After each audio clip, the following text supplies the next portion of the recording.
बिस्मिल्लाहिर्रहमानिर्रहीम।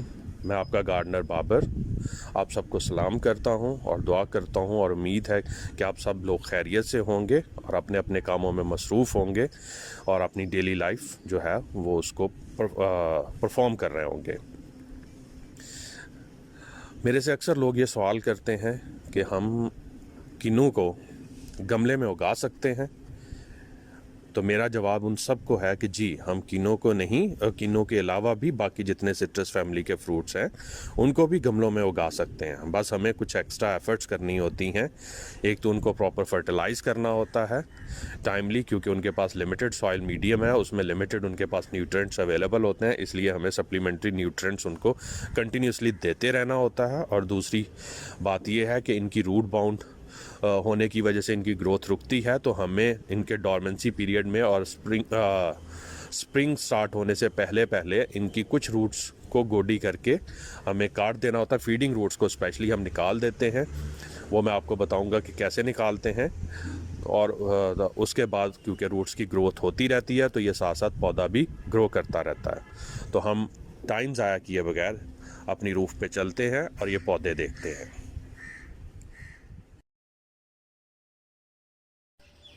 मैं आज आपको अपने सिट्रस फैमिली के कुछ प्लांट्स दिखाऊंगा जो कि मैंने रूफ टॉप पे रखे हुए हैं, जिसमें यह सबसे पहला प्लांट जो है जो आपको नज़र आ रहा है इस वक्त कैमरा में, वो थाईलैंड लेमन है। काफ़ी बड़े साइज़ का लीमू लगता है इसको। ये मेरे पास तकरीबन 6 मंथ से है और माशाल्लाह इसकी बहुत अच्छी ग्रोथ चल रही है। आप देख रहे होंगे ये तकरीबन 18 इंच पॉट में लगा हुआ है। मैं अगर कोशिश करता हूँ कि मैं इसके नीचे से आपको पॉट दिखा सकूँ कि इसका पॉट कैसा है। क्ले पॉट है, 18 इंच का पॉट है, उसमें ये लगा हुआ है।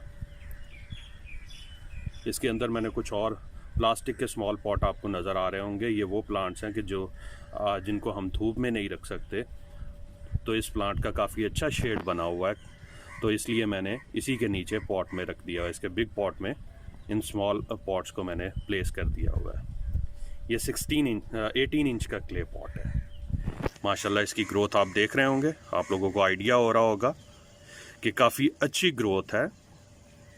और ये मैं आपको बता दूं कि ये मैंने रूफ टॉप पे रखे हुए हैं और ये सेकंड फ्लोर बनता है। यहाँ पे टेम्परेचर काफ़ी हाई होता है डे टाइम में। उसके बाद हम सेकंड प्लांट की तरफ चलते हैं। ये मेरे पास किन्नू का प्लांट है, जिसको आम ज़ुबान में यहाँ पे लोग किन्नू किन्नू कह देते हैं। ये किन्नू है, सिट्रस फैमिली का काफ़ी फेमस प्लांट है। इसमें आपको फ्रूट भी नज़र आ रहा होगा इस पे लगा हुआ। माशाल्लाह इस साल इसने बहुत अच्छी फ्रूटिंग की है अनएक्सपेक्टेडली, क्योंकि अक्सर लोगों का ख्याल यही है और मैं भी यही समझता था कि पॉट्स में और स्पेशली आप रूफ टॉप पे रखें और इतने हाई टेम्परेचर पे रखें तो ये प्लांट्स जो हैं फ्रूटिंग नहीं करेंगे। बट ये बहुत अच्छे से फ्रूटिंग कर रहा है, आपको नज़र भी आ रहे होंगे। मैं ज़रा क्लोजली आपको इनके फ्रूट्स दिखाता हूँ। अभी बहुत सारा फ्रूट ऐसा है जो इसके लीव्स में छुपा हुआ है, जो कि कैमरा कैप्चर नहीं कर पा रहा। ये अभी आपको नज़र आ रहे होंगे। मैं अभी आपको इसका पॉट भी दिखाता हूँ कि इसका पॉट कैसा है। इसका पॉट जो है वो 22 इंचेस क्ले पॉट है। ये अब आपको नज़र आ रहा होगा, यहाँ से आप देखें, इसकी फ्रूटिंग देखें माशाल्लाह। ये 22 इंचेस क्ले पॉट है, तो इसके अंदर मैंने इसको ग्रो किया हुआ है और ये ऑलमोस्ट 3 ईयर्स से मेरे पास है और ये सेकंड टाइम फ्रूटिंग इसने ली है। और इस साल इसने बिल्कुल ऐसे फ्रूटिंग ली है कि जैसे ये ज़मीन में लगा हुआ हो। हालांकि ये आप देख रहे होंगे कि ये क्ले पॉट में लगा हुआ है। और इसके साथ इस दफ़ा क्योंकि मैं 2 वीक्स के लिए हम पूरी फैमिली आउट ऑफ सिटी चले गए थे और उसके बाद मैं रिस्पॉन्सिबिलिटी डाल के गया था अपनी मेड पे और अपने माली पे कि वो इनको प्रॉपर पानी देता रहे, जो इस सोसाइटी में माली आता है। बट उन्होंने केयर नहीं की और जब मैं वापस आया तो ये अबाउट टू डाई थे प्लांट्स मेरे सारे, कि इनको पानी नहीं दिया गया था। लेकिन ये शुक्र है अल्लाह का कि ये सब बच गए और सरवाइव कर गए हैं और इस वक्त भी माशाल्लाह ये बहुत अच्छी ग्रोथ ले रहे हैं।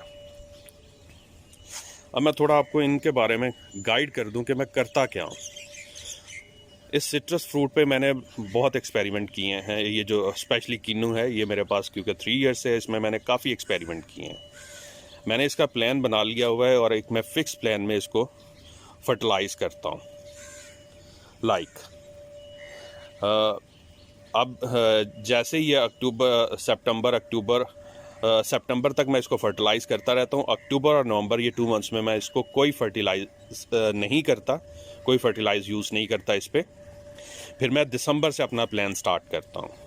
और अगर मैं ये कहूँ कि मैं सिर्फ इसको ऑर्गेनिक फर्टिलाइज़र्स देता हूँ तो ये गलत होगा, क्योंकि मैं ऑर्गेनिक और इनऑर्गेनिक दोनों फर्टिलाइज़र यूज़ करता हूँ। तभी ये पॉसिबल होता है कि ये क्ले पॉट्स में और इतने स्मॉल पॉट्स में इतनी अच्छी ग्रोथ कर सके।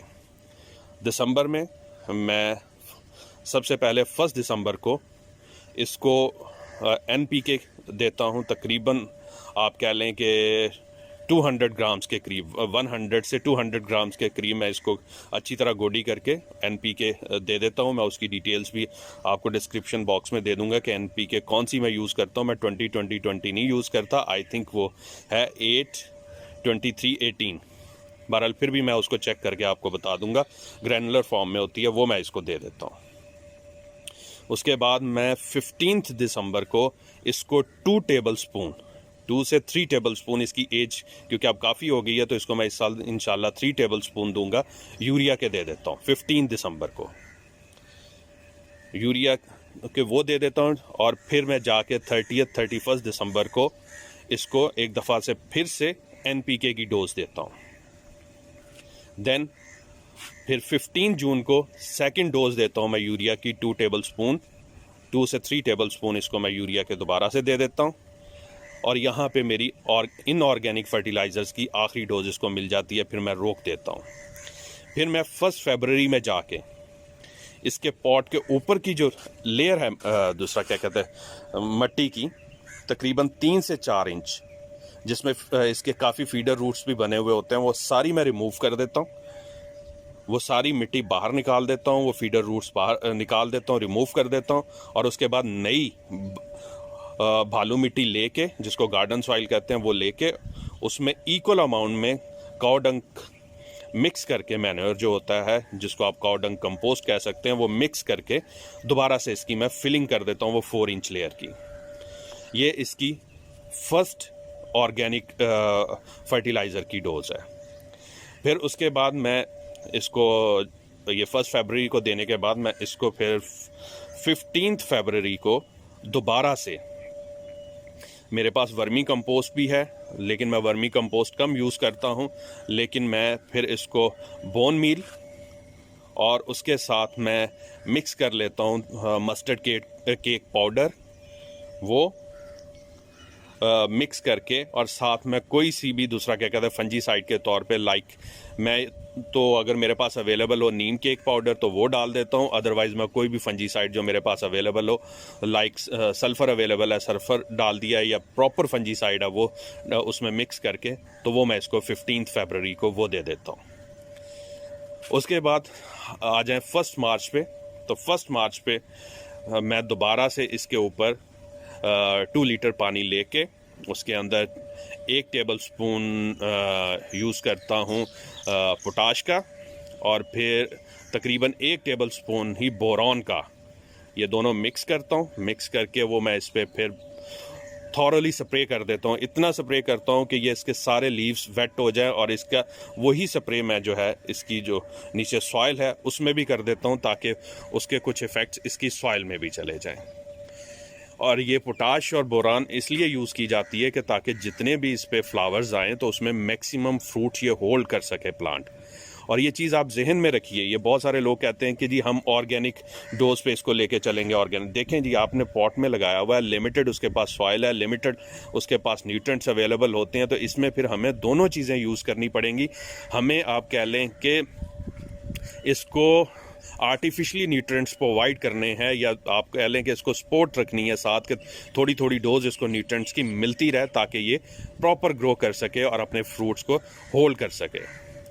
तो 1 मार्च पे मैंने इसका स्प्रे कर दिया। उसके बाद मैं इसको फर्दर कोई फर्टिलाइज़र नहीं दूंगा, क्योंकि अब ये फ्लावरिंग पे आ जाएगा और फ्लावरिंग के बाद ये लेगा फ्रूटिंग। फ्रूटिंग लेके फिर मैं इसको 15 अप्रैल पे जाके 1 से 15 अप्रैल में जब भी मेरे पास टाइम अवेलेबल होता है, ये मैंने रखा हुआ है, उस वक्त फिर मैं इस पे जाके दोबारा पोटाश का सिर्फ स्प्रे करता हूँ और गोडी करके नीचे NPK दोबारा से मैं इनऑर्गेनिक फर्टिलाइज़र्स पे चला जाता हूँ कि गोडी करके मैं इसके नीचे NPK वो ग्रैनुलर फॉर्म में थोड़ी डाल देता हूँ। अप्रैल में सिर्फ एक ही दफ़ा ये करता हूँ और उसके बाद मैंने ये प्लान रखा हुआ है कि हर महीने में या तो NPK डाल दो, अगर मेरे पास अवेलेबल ना हो NPK उस महीने में, तो फिर मैं इसमें bone meal plus mustard cake powder ये दोनों मिक्स करके ये यूज़ करता रहता हूँ। और उसी तरह इसको महीने में एक दफ़ा गोडी करता हूँ, गोडी करके जो भी फर्टिलाइज़र डालनी है डाल देता हूँ। लाइक मैं NPK भी डालता हूँ तो मैं इसको 24 आवर्स से 48 आवर्स ड्राई होने देता हूँ। मैं फ़ौरन फर्टिलाइज़र डालने के बाद पानी नहीं देता, क्योंकि NPK का कोई दूसरा हार्मफुल इफेक्ट नहीं होता कि अगर आप उसे ड्राई भी रखें तो ये मैं दे देता हूँ। और उसके बाद ये दूसरा क्या कहते हैं 24 से 48 आवर्स जब इसकी नीचे सॉइल सारी ड्राई हो जाती है तो फिर मैं इसको पानी दे देता हूँ। हाँ, ये ज़हन में रखिए क्योंकि ये प्लांट्स हैं, इन पे डिफरेंट पेस्ट के अटैक्स होते रहते हैं, तो इसलिए आप उसको कीनली ऑब्जर्व करते रहें। अगर आपको लगे कि कोई अटैक हो रहा है तो आप फ़ौरन नीम ऑयल का स्प्रे कर दें या कोई भी पेस्टिसाइड जो कि आपको अवेलेबल हो, या आप किसी पास वाली गार्डनिंग शॉप से डिस्कस करके अपनी उस डिज़ीज़ को तो आप स्प्रे कर सकते हैं। इसमें जो रेगुलर स्प्रे आपको चाहिए होंगे, एक तो फंजीसाइड का आप लाजमी यूज़ करें ताकि आपके प्लांट पे कोई भी फंगस का अटैक ना हो पाए। उसके बाद आप इसमें यूज़ करें दूसरा क्या कहते हैं नीम ऑयल का। आप रेगुलर स्प्रे करते रहेंगे तो ज़्यादा चांसेस यही है कि आपका प्लांट जो है वो किसी भी किस्म की डिजीज़ से प्रोटेक्टेड रहेगा। अब जैसे आपके सामने ये मेरा प्लांट नज़र आ रहा है, ये काफ़ी आपको फ्रेश लग रहा होगा, हालांकि इतने हॉट वेदर में ये प्लेस्ड है।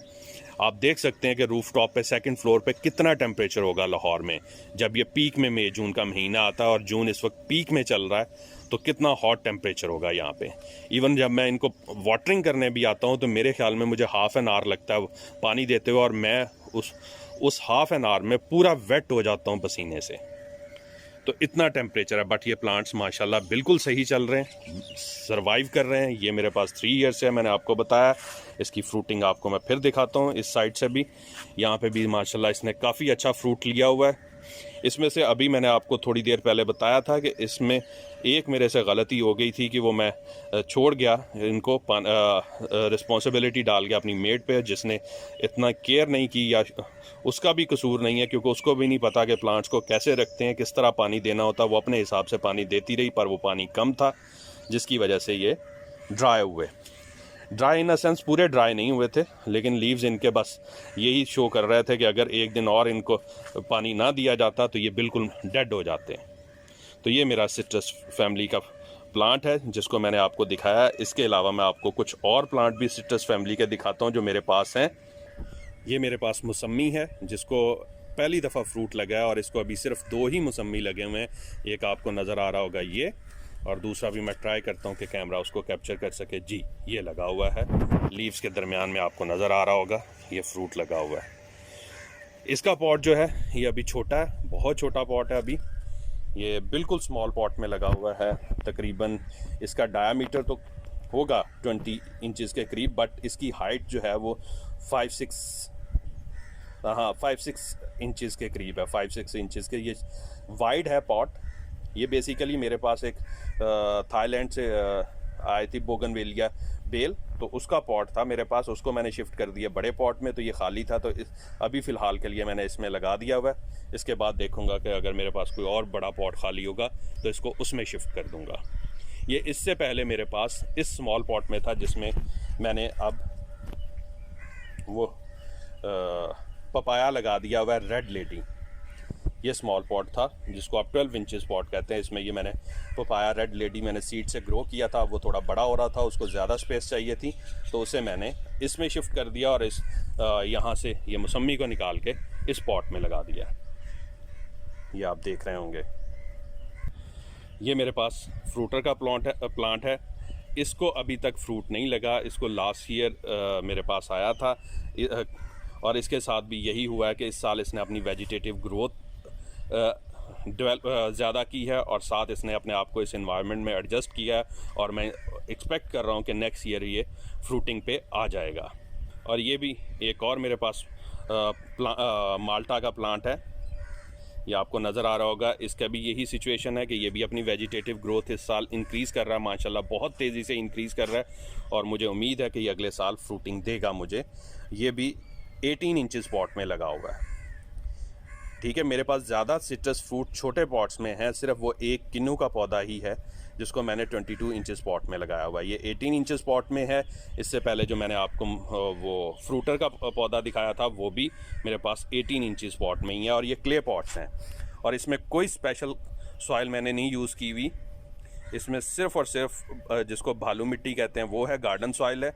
उसके अंदर मैं थोड़ी सी रेत मिक्स कर लेता हूँ ताकि ड्रेनेज अच्छा रहे, अदरवाइज़ ये रूट्स ख़राब होने के चांसेस होते हैं। और ये ज़हन में रखिएगा क्योंकि फंगस के अटैक्स बहुत होते हैं, तो उसके लिए आपको फंजीसाइड पे यूज़ करनी पड़ेगी। और फंजीसाइड में आप ना केमिकल फंजीसाइड्स पे जाना चाहें तो आप सल्फ़र यूज़ कर सकते हैं या फिर आप उसको नीम के एक पाउडर को मंथ में एक दफ़ा इनकी मिट्टी में मिक्स कर दिया करें, साथ उनके बोन मील या मस्टर्ड केक पाउडर जो है वो एज अ फर्टिलाइज़र ऐड कर दिया करें।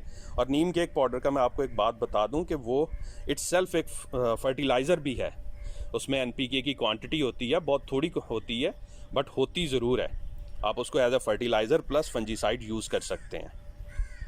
तो ये आपको मैंने अपने सिट्रस फैमिली के कुछ प्लांट्स दिखाए हैं जो कि मेरे रूफ़ टॉप पे हैं। और ये रूफ़ आप ज़हन में रखिएगा कि ये 2nd फ्लोर है और यहाँ पे मेरी सराउंडिंग में आपको नज़र आ रहा होगा कि कोई शेड की फैसिलिटी नहीं है।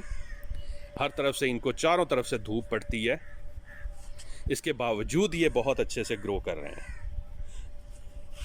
अगर आप इस साइड को भी देखें तो यहाँ पे भी इसकी सारी साइड्स क्लियर हैं, मतलब साथ कोई ऐसा घर नहीं है कि जिसकी वजह से इन पे शेड आ जाए, यानी प्रॉपर धूप की बजाय इनको कुछ साया मिल जाए, पर नहीं, ऐसा कुछ नहीं है।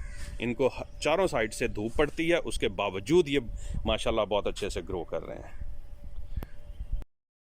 ये एक और मैं आपको अपना सिट्रस प्लांट दिखा रहा हूँ। ये अमेरिकन सीडलेस लेमन है और इस पे आपको नज़र आ रहा होगा वो जो मैं आपसे बात कर रहा था थोड़ी देर पहले कि पानी ना देने की वजह से मेरे काफ़ी पौधे सूख गए थे। तो इसमें अभी भी वो इफ़ेक्ट हैं, ये जैसे ये ड्राई लीव्स आपको नज़र आ रहे हैं और प्रॉपर इसकी ग्रोथ नहीं हुई, तो ये काफ़ी हद तक सूख गया था। इवन इस पर काफ़ी अच्छा फ्रूट लगा हुआ था, लेकिन वो क्योंकि ड्राई हो गया, ड्राई होने की वजह से सिर्फ इस पर 2 ही लेमन बचे। एक ही आपको ऊपर नज़र आ रहा होगा और एक यहाँ कहीं नीचे छुपा हुआ होगा। ये 2 ही लेमन बचे और बाकी सारे गिर गए क्योंकि उस वक्त वो बहुत छोटे थे, तो ड्राई हो गया था और इसने सारा फिर अपना फ्रूट जो है वो गिरा दिया। ये आपके सामने है इसकी सिचुएशन इस वक्त, लेकिन बट ये अभी बहुत अच्छा चल रहा है। तो मैं आपको एक बात बता दूं, ये चीज़ मैं आपको क्लियर कर दूं, क्योंकि बहुत सारे लोग मेरे से फिज़िकली आके पूछते थे कि आपने छत पे रखे हुए पौधे, आपके पौधे जलते तो नहीं? तो इनको अगर प्रॉपर आप वाटरिंग करेंगे तो नहीं जलेंगे। ये इस साइड से भी मैं आपको वो अपना किन्नू का पौधा दिखा रहा हूँ जिसने फ्रूटिंग की हुई है माशाल्लाह। यहाँ पे भी आपको लीव्स के अंदर काफ़ी फ्रूट नज़र आ रहा होगा और काफ़ी बड़े साइज़ का फ्रूट भी है। ठीक है, क्योंकि इस साल मैंने इसमें से कोई भी फ्रूट नहीं गिरने दिया क्योंकि ये इसका 2nd टाइम फ्रूटिंग थी।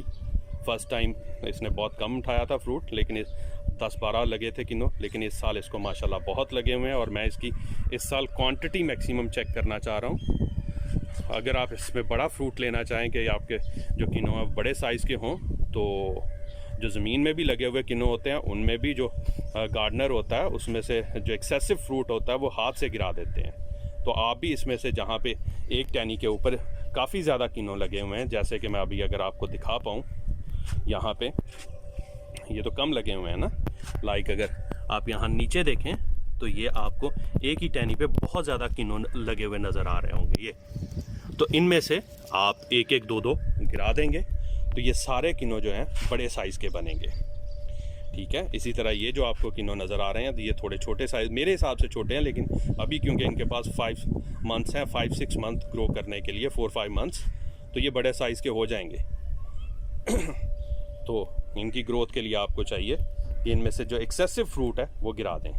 बट माशाल्लाह ये पौधा बहुत अच्छी ग्रोथ ले रहा है और मुझे उम्मीद है कि अगले साल ये इससे भी ज़्यादा फल उठाएगा और इससे बड़े किन्नू बनाएगा। बाकी मैं बाकी मैं आपको फर्टिलाइज़र्स की जो डिटेल्स है ना वो डिस्क्रिप्शन बॉक्स में भी डाल दूँगा, और आप इन फर्टिलाइज़र्स को अगर फॉलो करेंगे तो आप भी बड़ी आसानी से ग्रो कर सकते हैं इन फ्रूट प्लांट्स को अपनी रूफ टॉप पे। और मैं आप लोगों को एडवाइस करूँगा कि आप लोग ये ज़रूर करें। इससे मुझे सिर्फ ये बेनिफिट नहीं मिल रहा कि मुझे फ्रूट मिल जाएंगे, बल्कि मुझे इससे ये बेनिफिट भी मिला है क्योंकि मैं अपर पोर्शन में रहता हूँ, तो मेरे घर का टेम्परेचर जो है वो रिड्यूस हुआ है क्योंकि छत ठंडी रहती है इन पौधों के साया होने की वजह से। तो इसलिए ये टेम्परेचर एक्सेसिव राइज़ नहीं होता जैसा इन प्लांट्स के ना होने से पहले राइज़ हुआ करता था और बहुत टेम्परेचर हाई होता था। अब के वैसा नीचे टेम्परेचर नहीं होता। इसके अलावा मैं आपको अगली वीडियोस में अपने दूसरे प्लांट्स भी दिखाऊंगा, जैसे मेरे पास इंपोर्टेड वैरायटीज़ के गावा हैं, मेरे पास पीच हैं, मेरे पास मैंगोज़ हैं। लोकल वैरायटी में भी मुझे इंपोर्टेड वैरायटी में मेरे पास एप्पल प्लांट्स हैं, मेरे पास रोज़ेज़ हैं। मैं वेजिटेबल ग्रो करता हूँ। मेरी कोशिश यही होती है कि जो रूटीन वेजिटेबल्स हैं लाइक टमाटोज़ हो गया, चिलीज़ होगी ठीक है, इस तरह की जो वेजिटेबल्स हैं वो मैं ख़ुद ग्रो कर लूँ ताकि वो मुझे मार्केट से ना लेनी पड़े।